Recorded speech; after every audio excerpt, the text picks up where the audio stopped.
안녕하세요, 아이린님. 오늘은 일요일입니다. 자, 오늘은 라이언 홀리데이의 절제 수업이라는 책을 한번 읽어보도록 하겠습니다. 이게 라이언 홀리데이인데 제가 생각하는 것보다 조금 한번 읽어볼까요? 스토아 철학 4부작 시리즈 발매. 삶의 주인이 되기 위한 절제 수업. 적게 가질수록 더 강력하다.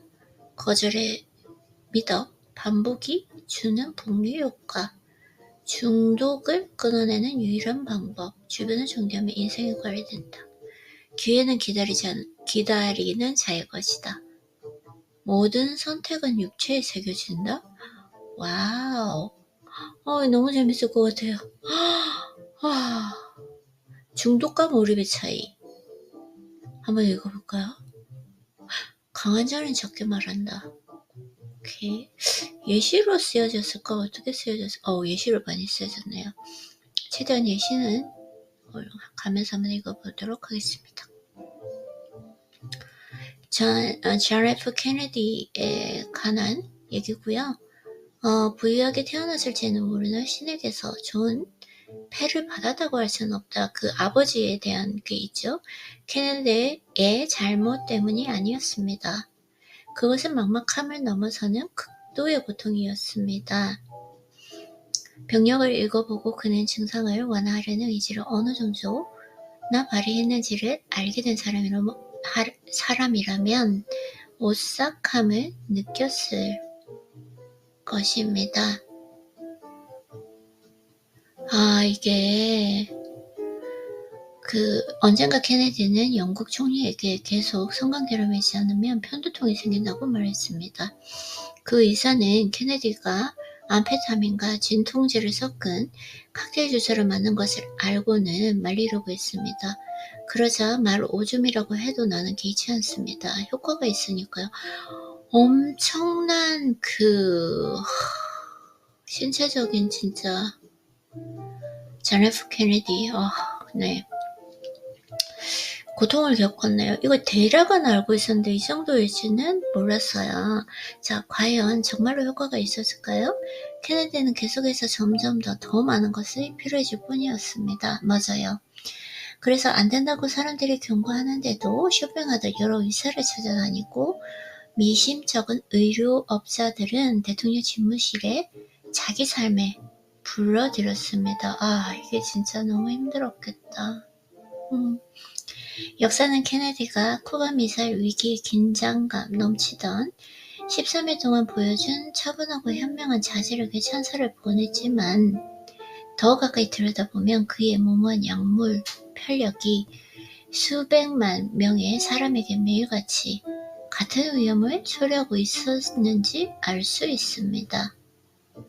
핵무기 발사를 명령할 수 있는 사람이 그런 약을 먹는 것은 극도로 무책임한 일입니다. 이는 통증과 쾌락 둘 다에 해당합니다.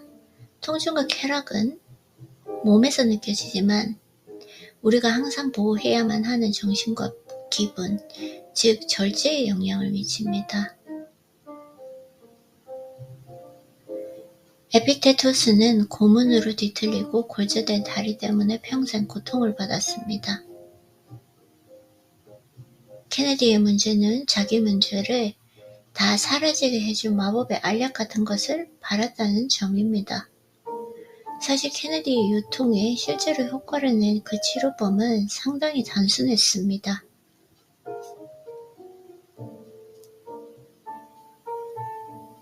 케네디가 약물을 사용하는데 반대했던 그 의사는 그가 윗몸 일으키를 한 번도 못하다는 사실을 알게 되었다. 운동을 시작하지 않는다면 곧 몸을 쓸 수 없을 것입니다. 지금 당장 시작해야 해요. 스트레칭과 숨쉬기 운동, 근력 운동과 체조를 하면서 케네디는 신체 가동성이 상당 부분 회복되었다. 이제 운동이라는 게 정말 그래서 신선한 공기와 운동으로 모든 문제를 해결할 수는 없지만 실질적인 노력 없이 통증을 사라지게 해줄 수 있다고 말하는 사람이 있다면 의심의 눈초리로 봐야만 한다. 그치? 그런데도 사람들은 세대와 세대를 이어가며 이 사실을 무시합니다. 적어도 신체적으로 통증이 상당히 줄었든 오늘날의 사람들은 정신이나 심리의 병폐를 해결하고자 온갖 종류의 실험적인 그쵸, 맞아요. 정신적 약물을 사용하면서 이런 행동을 묘사하는데 그 일을 한다. doing the work 라는 어구를 유행어처럼 씁니다. 마약, 펜타밀에 급속한 악성이 기승을 부리며 자기네 주변 사람의 목숨을 앗아가고 있는데도 세상이 마약성 진동수체에 처방, 중독, 과다 복용으로 많은 문제가 발생한 오피오이드 위기로 휘청거리는데도 그런 표현을 씁니다. 약물은 갖고 장난쳐도 되는 물건이 아닙니다. 우리는 몸부림치며 고통에 맞서 싸우며 매일 조금씩 치유하고 매일 조금씩 더 나아질 수 있습니다. 아마도 이 필연적인 고통 때문에 케네디가 택한 길이 그토록 유혹적으로 느껴진 것인지도 모릅니다. 그렇구나. 그 고통에 빠지기 위해서 도피의 수단을 제공하는 모든 것은 경계해야 하고 도피의 수단을 제공하는 모든 것은 경계해야 하고 지극한 행복함을 약속하는 모든 것은 오히려 커다란 고통을 줄 공산이 크다. 우리는 고통의 근원적 원인을 파악하고 고통의 근원적 원인, 나의 그 고통의 근원적 원인을 파악하고 증상이 아니라 근본적인 문제를 해결할 수 있어야 합니다. 이게 진짜 중요한 것 같아요. 제가 가지고 있는 이 딜레마에 그 근본적인 문제를 해결해야 한다.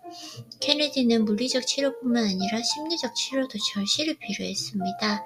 이런 일에는 자기 절제뿐 아니라 진정한 용기가 필요하다.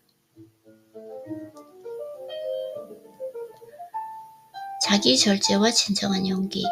그 일은 시간이 오래 걸리고 두려운 것들을 직면해야 하며 즉각적인 변화가 아닌 아주 작은 진전을 쌓아가며 이거예요.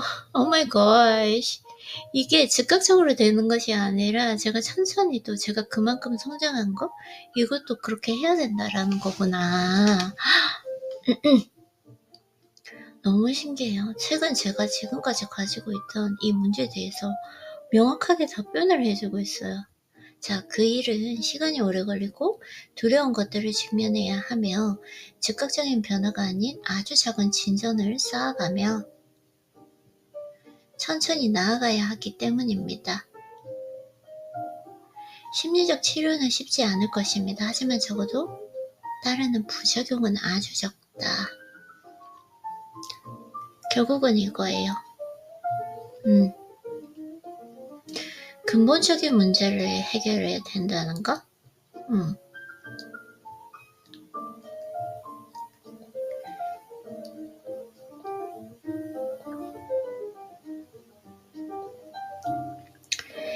그리고 이 근본적인 문제를 해결할 때는 자기 절제와 용기가 필요하다라는 거.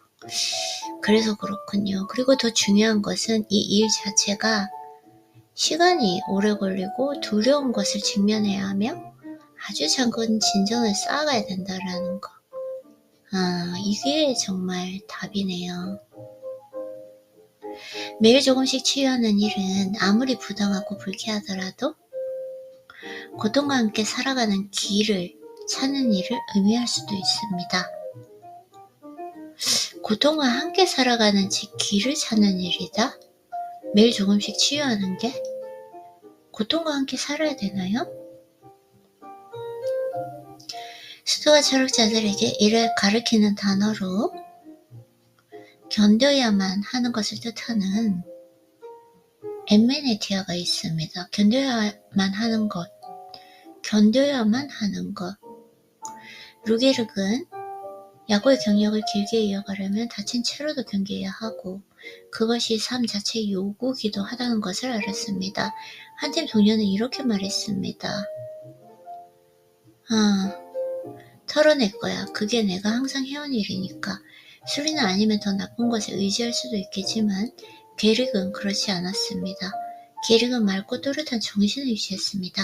그리고 계속 남아 경기를 치렀습니다. 그렇구나.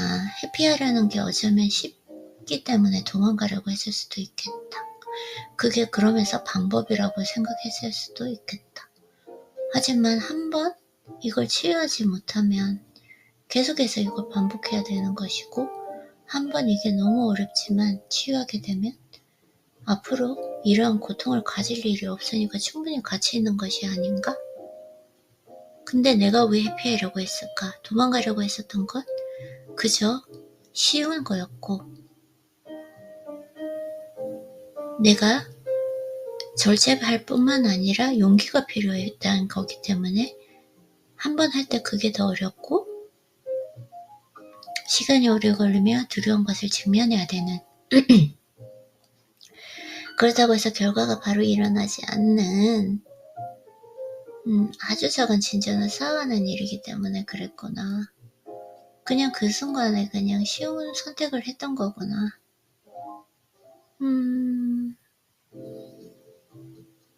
그렇구나. 제가 왜 그랬는지 알겠네요. 때로 통증은 우리가 속도를 늦춰야 한다거나 변화가 필요하다는 것을 알려주는 신호, 경고음, 암시일 수도 있습니다. 그레그 포포비치가 기꺼이 벌금까지 내가며 선수들이 쉬도록 한 이유입니다. 금전적 고통이 고통스러운 부상과 진통제보다 낫습니다. 케네디는 너무 오랫동안 잘못을 바로잡는 일에 관심이 없었고, 위험한 것이 분명한데도 불륜을 저질렀으며 자기 젊음이 영원할 것이라 생각했고, 계속 자기 한계를 부리는 방법을 찾는 데만 관심을 뒀습니다. 케네디의 몸은 그에게 경고하려고 노력했습니다. 의사들도 케네디에게 권고하려고 애썼습니다. 그러나 케네디는 다 무시했습니다. 엘리자베스 2세는 더없이 강인했습니다. 하지만 누구라도 자기 몸에 귀 기울이지 않고 자신을 돌보지 않고 그 상태를 오래 유지할 수는 없습니다. 여왕은 지름길이 아닌 계속 실천할 수 있는 방법에 의지했습니다. 며칠을 쉬지 않고 오랫동안 서서 보낸 뒤 아파하는 어느 외교관의 젊은 아내에게 여왕은 이렇게 조언했습니다. 이렇게 두 발을 딱 쉰듯이 놓아야 돼요. 항상 두 발이 평행이 되도록, 체중이 고루 분산되도록 해야 돼요. 그거면 돼요.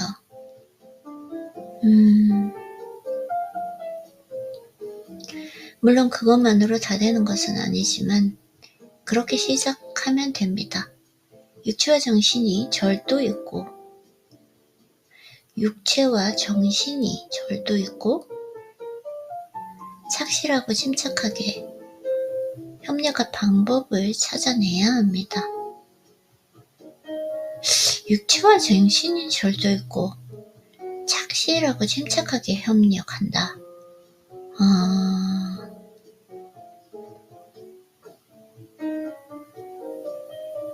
그렇다고 자연스러운 감정을 느끼거나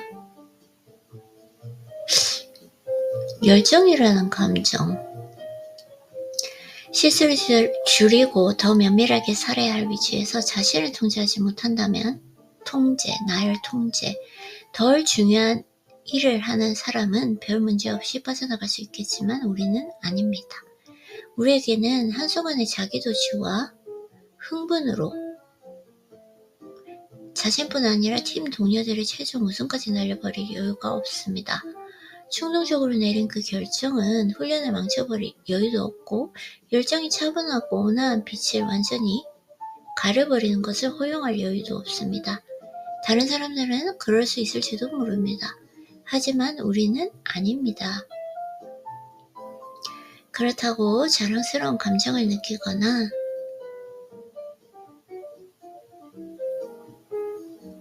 그렇다고 자연스러운 감정을 느끼거나 그 감정을 표현하면 절대 안 된다는 뜻은 물론 아닙니다.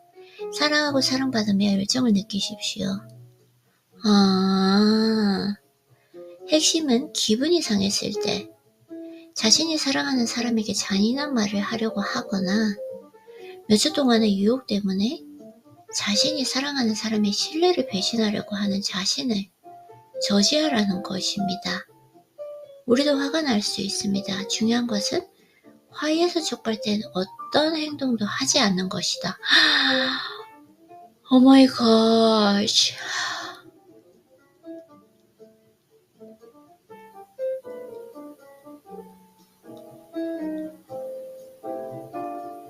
사랑하고 사랑받음의 열정을 느껴라.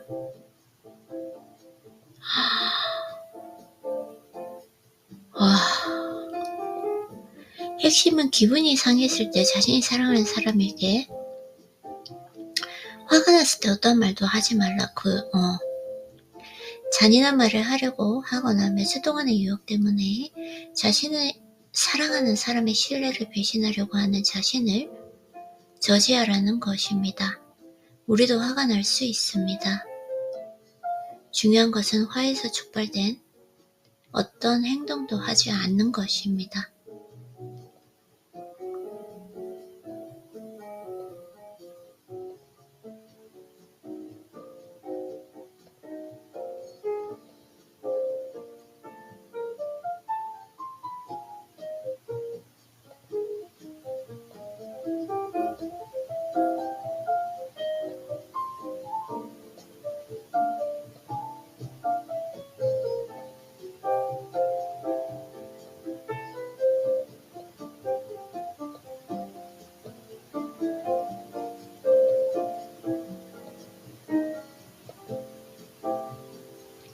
그리고 화의 자리에는 순간 격정적으로 느끼는 여러 가지 감정을 대입할 수 있습니다. 존 우드는 자기 팀의 열정을 최소한으로 유지하려고 노력했습니다. 열정을 최소한으로 유지한다. 우드는 열정이 지속되지 않으며 위험한 연로라고 했다.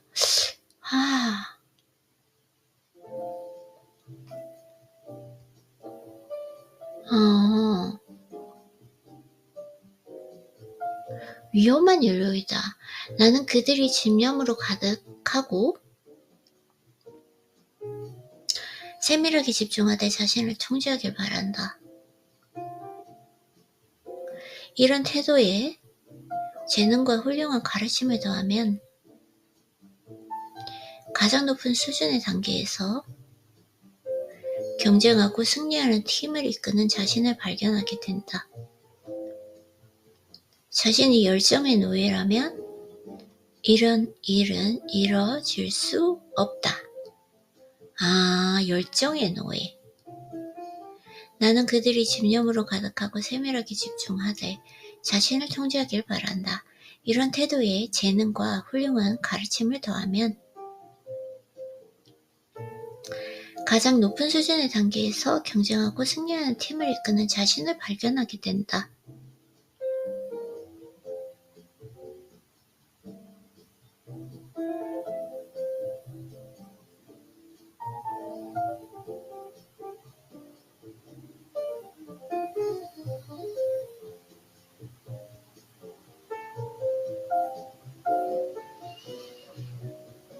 자신이 열정의 노예라면 이런 일은 이루어질 수 없다.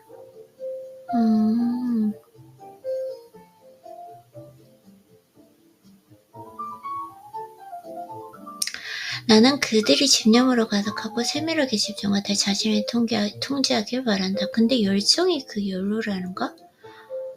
이게 진짜 참 열정. 제가 이렇게 루틴을 할 때도 너무 열정적으로 하려고 하는 거?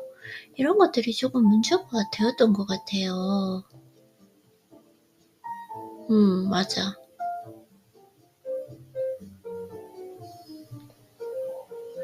오늘 제가 가지고 있던 이 모든 문제에 대해서 답을 다 해주세요. 너무 좋아. 나는 그들이 집념으로 가득하고 세밀하게 집중하되 자신을 통제하길 바랍니다. 이런 태도에 재능과 훌륭한 가르침을 더하면 가장 높은 수준의 단계에서 경쟁하고 승리하는 팀을 이끄는 자신을 발견하게 됩니다. 자신이 열정의 노예라면 이런 일은 이루어질 수 없습니다.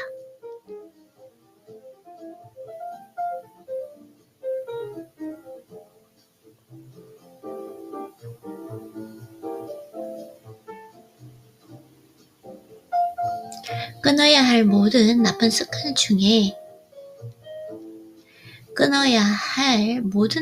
중에 가장 끊기 어려운 것이 열정입니다. 진짜요? 아, 그런가? 나 열정적으로 루틴을 하고 열정적으로 살아가는 거. 근데 이게 나쁜 습관이라고 말하고 있어요. 끊어야 할 모든 나쁜 습관 중에 가장 끊기 어려운 것이 열정이다. 그것은 돌발적으로 터져나오는 데다가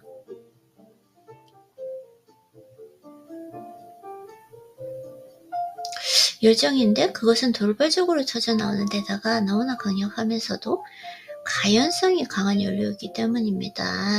우리가 열정의 강력한 영향력 안에 있다는 것을 알아차리기도 전에 이미 피해가 발생합니다. 우리가 열정의 강력한 영향력 안에 있다는 것을 알아차리기도 전에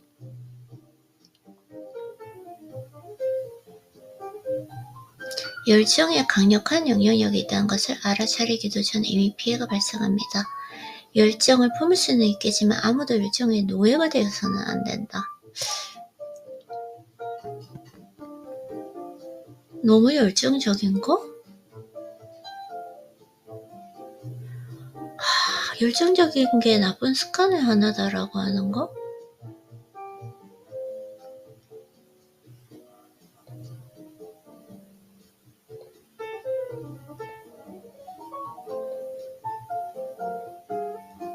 이를 해결할 열쇠는 타오르는 속도를 낮추고 차분히 생각하는 것입니다. 이해하거나 통제할 수 없는 힘에 휘둘리지 않도록 노력해야 한다. 난데?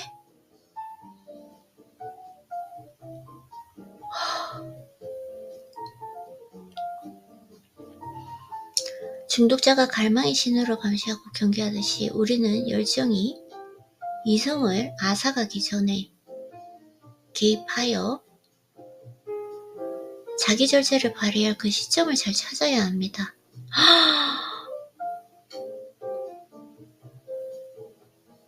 불안이든 공격성이든 사람이나 사물을 탐하는 그 욕망이든 들뜬 기쁨이든 엄청난 의심이든 이런 감정에 따라 행동하고 싶은 충동이 점점 강해지다가 결국 우리를 벽에 메어 꽂기 전에 우리가 나서서 비상 브레이크를 당겨야 합니다.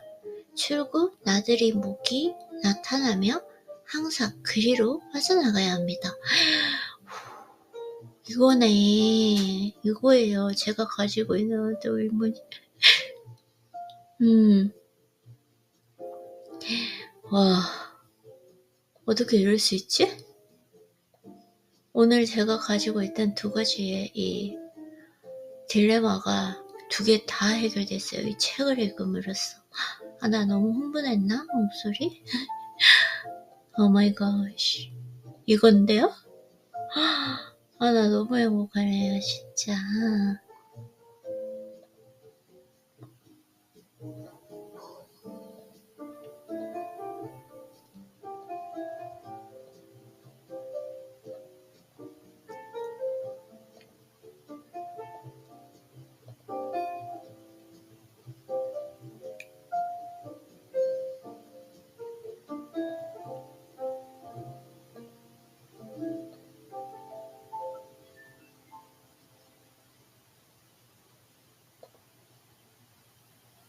이걸 한번 물어봐야겠어요.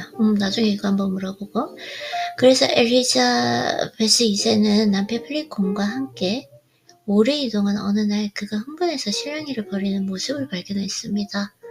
여왕은 자기 앞에 전시된 물건을 가리켜 남편의 주의를 끌며 필리콩을 그 자신으로부터 구해냈습니다. 이 도자기 좀 보세요. 엘리자베스는 차분하게 천천히 말했습니다. 그 말에 필리콩은 흥분 상태에서 빠져나오며 그쪽으로 고개를 돌렸고 그러면서 왕족의 품위를 되찾았습니다. 그 대화를 우연히 들었던 한 정치인이 나중에 그들이 있던 자리로 가보았지만 거기에 도자기는 없었다고 합니다. 미국의 어린 이 방송 진행자 미스터 로저스가 부른 유명한 노래 화가 날 때는 어떻게 하나요? 에는 이런 가사가 있습니다. 잘못된 일을 계획했을 때는 반드시 멈추고 대신 다른 일을 해야 한다. 누군가 타오르는 열정에 자신을 내맡기를 하는 것을 목격했다면 나야. 그 사람의 에너지를 다른 곳으로 돌릴 방법이 있을지 생각해 보십시오. 왜냐하면 언제나 그렇게 행동할지를 말지를 결정하는 그 권한은 자기 자신에게 있기 때문입니다. 우리가 받은 훈련과 교육, 우리의 재능, 우리의 선한 기질이 우리를 안내해 줍니다. 이런 것들이 주도권을 쥐어야 합니다. 절대 열정의 주도권을 빼앗기지 말아야 합니다. 순간적이고 가벼운 혹은 그리 가볍지 않은 광기의 주도권을 빼앗겨서는 안 된다.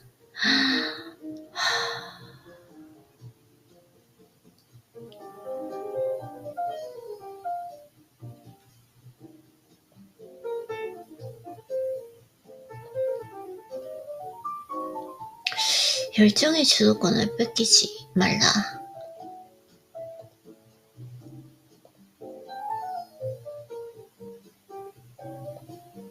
순간적인 광기. 이게 진짜 대단한 것 같아요. 이 부분에 대해서 한번 어느 정도 해봐야 될 것 같아요. 잠시만요. 1차적으로 독서 중단하고 좀 생각을 적고 2차적으로 한번 해보도록 할게요.